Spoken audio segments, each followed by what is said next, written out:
Hey YouTube, Rob back again, another video. Yeah, so I'm doing another DVD Blu-ray update, bought and watched, what are you going to call it, type of video. I'm a little bit early, perhaps for my end of the month video, which I normally sort of do, but I have sort of watched a few and bought a bit, and I even sort of highlighted out a few recently actually as well, and I thought I might make a video and, you know, tell me your thoughts on a few movies I sort of watched, and yeah. I don't know, just make another video. Anyway, so we'll make a start before I start rambling on too much.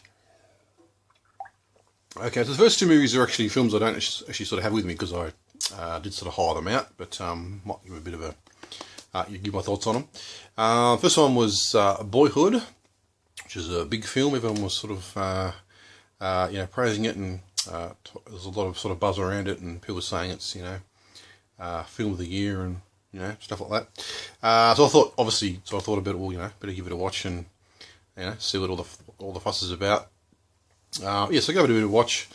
And yeah, I mean, I didn't sort of mind it. It was all right. I didn't think it necessarily was, you know, quite amazing as everyone was sort of saying it was. But it's sort of film maybe that sort of filming, either you sort of get it or you don't sort of get it. I think that's probably a good way to sort of describe it. And perhaps I just didn't sort of get it. But I think I do get it in terms of what they were trying to do. I think I'm pretty sure I got a grasp of what they were trying to do with it. Essentially, they would sort of, obviously people know what it's about, I suppose, you know, obviously just sort of this supposedly unique concept about you know, a boy growing up and him sort of being filmed over 12, I think it was 12 years, just him sort of growing up, and they sort of, you know, every, I don't know, whatever it was, every once in a while they come and film him, you know, and just sort of, you know, over him, just basically him sort of growing up, and you sort of get to sort of see him growing up on film. I'm rambling already. So, which is, you know, quite interesting. There's, you know, some of those, I do, you know, I was a sort of a boy once, so I do know, you know, I do sort of find that quite interesting, and I do like films like Stand By Me, and sort of those sort of, you know, coming of age, you know, type of films. This film was sort of trying to concentrate perhaps a bit more on, well, compared to sort of normal movies where it sort of tries to cover sort of the big events, you know, your first girlfriend and first car and getting married and having children and getting divorced, and, you know, these sort of major sort of things, which is, you know, quite interesting, and you know, do sort of are huge aspects of, you know, of everyone's life. Whereas this film, I think, was trying to sort of saying that some of the sort of the smaller things that happen in your life sometimes are actually things that you sort of do remember. There's actually some sort of special moments, I guess, of small moments, but they're rather sort of special to you, and they are the sort of things that you sort of do remember. So I think that's sort of what they were trying to do with it.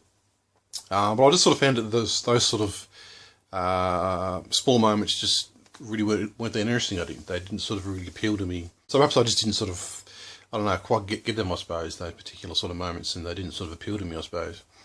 But I just sort of felt maybe though there was, because I mean it was, you know, a long film, and a lot of things, I suppose, a lot of little things happened, I guess, which I think maybe they should have perhaps concentrated perhaps on giving a bit more time to some of these events that sort of happened, because I just felt sometimes there was sort of just things that happened and it'd be a quick sort of 5-minute or 10-minute scene, and then it'd sort of move on to something else. You'd sort of, you know, whereas I think they should have concentrated perhaps more on these sort of smaller moments, and perhaps went into depth with them a bit more, if that makes any sense.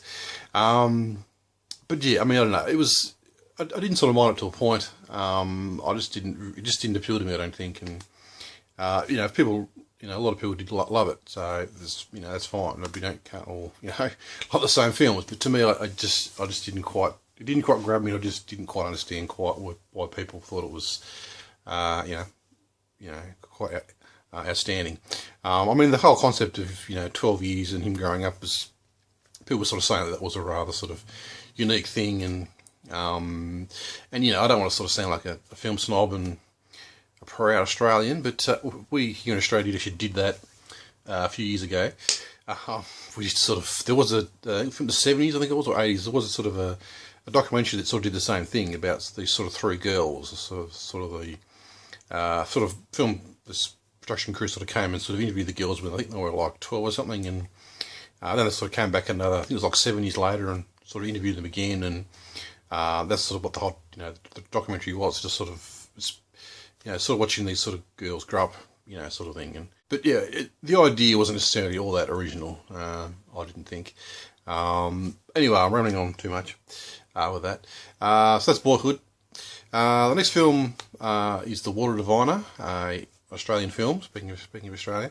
And this film was actually a film that I just sort of watched the trailer to, and wasn't really all that impressed with it. I thought it was a rather sort of cliched Hollywood big budget, bit of a sort of a soppy, cliched type story.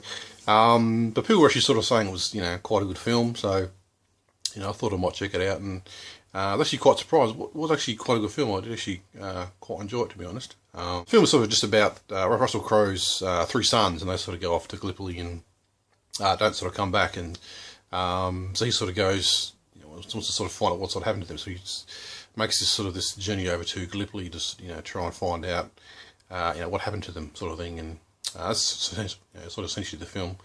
But sort of doesn't necessarily just concentrate just on him and sort of the English side. But it does also sort of concentrate on the Turkish people too, and sort of how it sort of affected them, and so he does sort of make the Turkish people and they're are sort of suffering as well, sort of thing. So I thought it was actually quite nice to sort of see their side as well, because we don't necessarily it's not something we sort of see sort of much.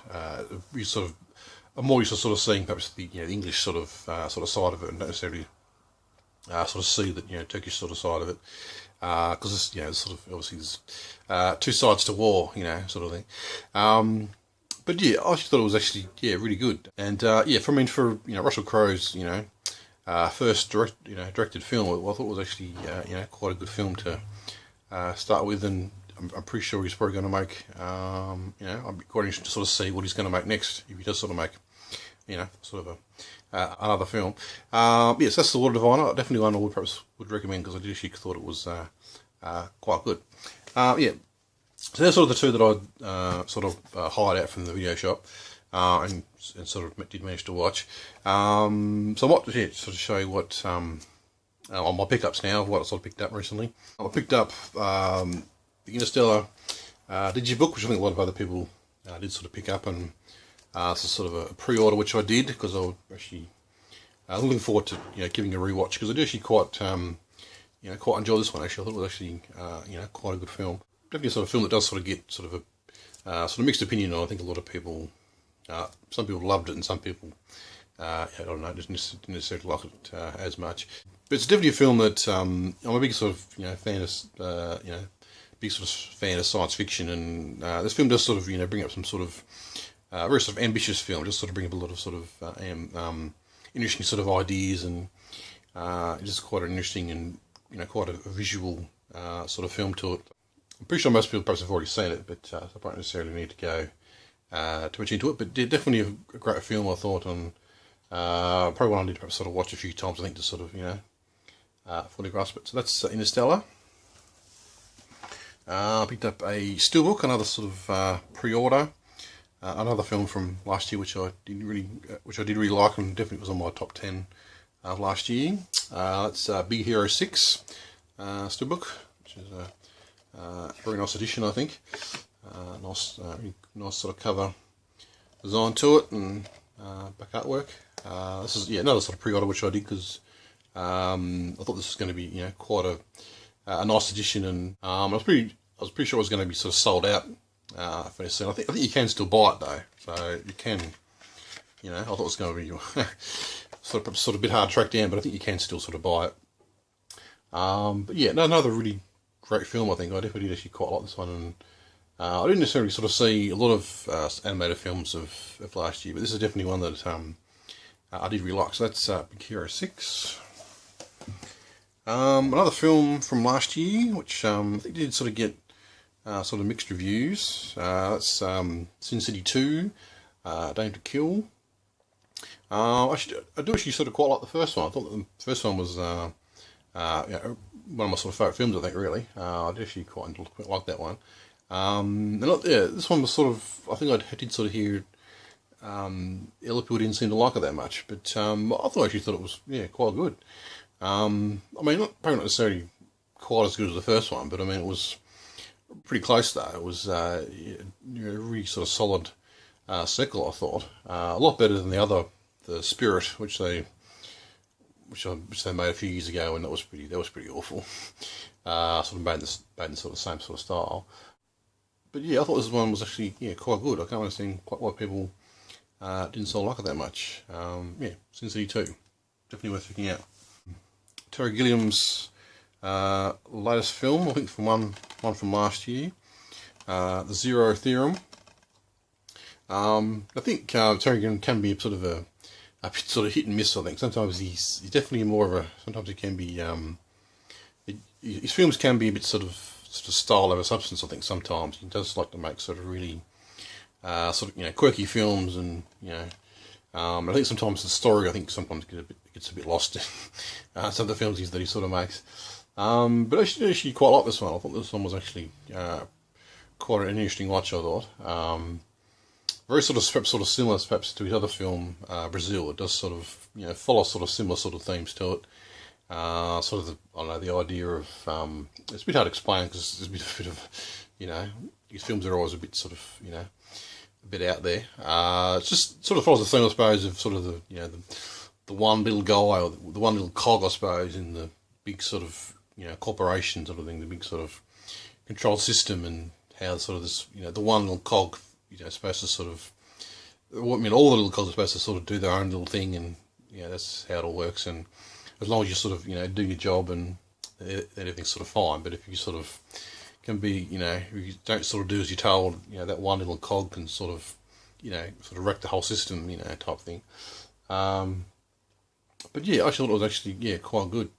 Quite nice sort of visuals to it, and very sort of quirky, and good one to check out, I thought.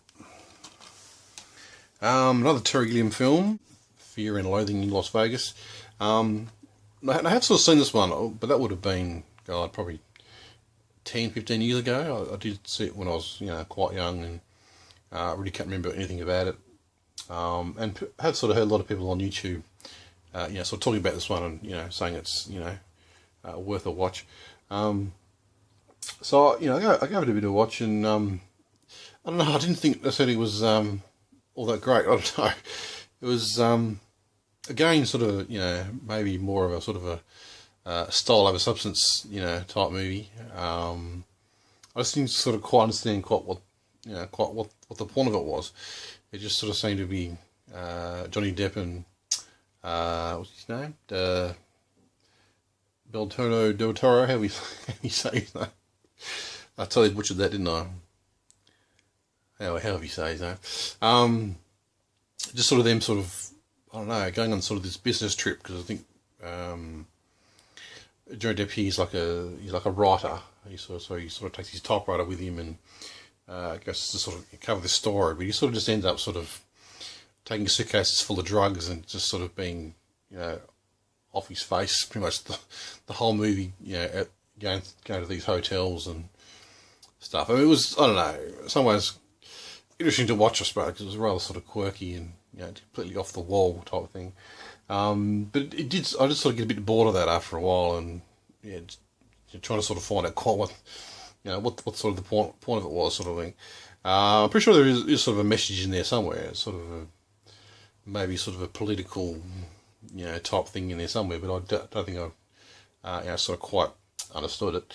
But a lot of people have sort of, recommended it, saying it's, quite a good film, and it's an interesting sort of watch, but I don't know, I just sort of got a little bit bored with it after a while, because I wasn't really quite sure, where it was going. So that's that one. Film, I think, from a few years ago, I think it was a bit of a flop. That's Snow White and the Huntsman, which I got for $2, as you can see. So I thought I might give it a bit of a watch. I think you didn't necessarily get all that, great reviews in it.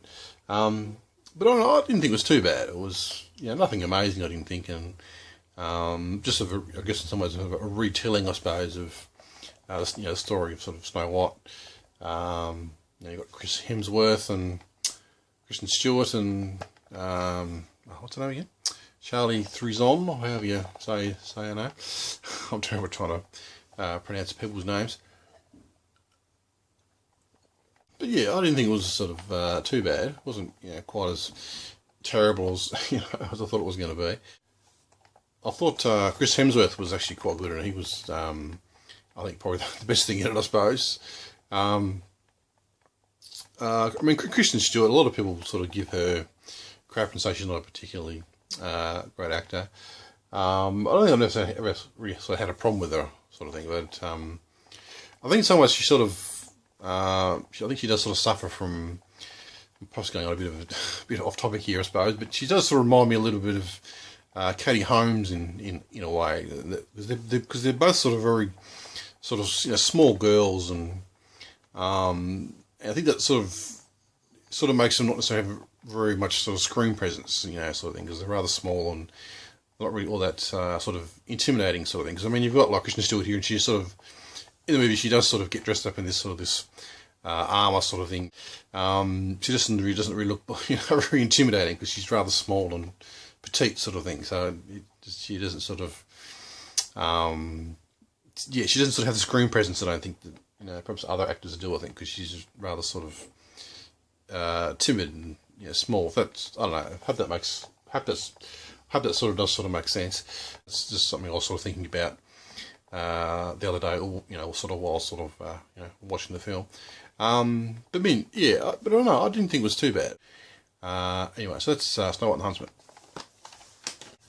Now the next film is actually an Australian film from a few years ago. Now there was another film called The Artist, which came out a few years ago, and it was a silent film, and sort of made a big sort of buzz because it was the first sort of silent film that sort of been sort of come out for so many years sort of thing. It was it did make a sort of a quite a buzz at the time.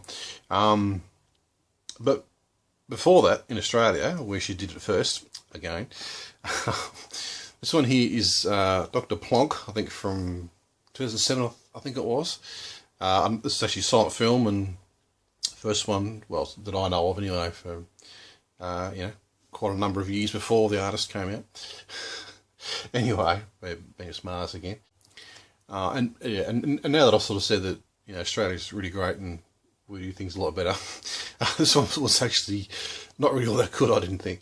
So it's just sort of about Dr. Plonk and his wife here, and he sort of works out that the world's going to end, I think, in 2007 or 2008. But no one sort of believes him that this is going to happen, so he sort of makes his time machine, as you do, to sort of go into into this sort of future and sort of find out,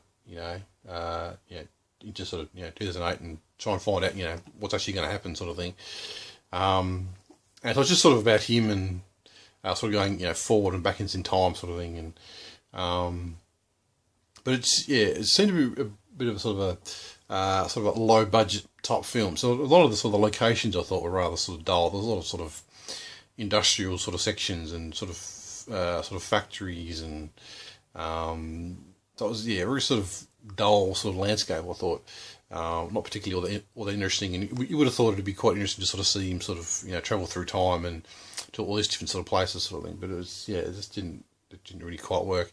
I did sort of quite like sort of the Charlie Chaplin type of vibe to it, and the silent film, and sort of the very sort of how sort of Charlie Chaplin used to sort of climb over sort of buildings. He used to sort of climb up ladders and then run across the top of the roof and then climb down and do all these tricks and flips and stuff like that, which you do sort of see in this film, and that was actually quite sort of quite good to see.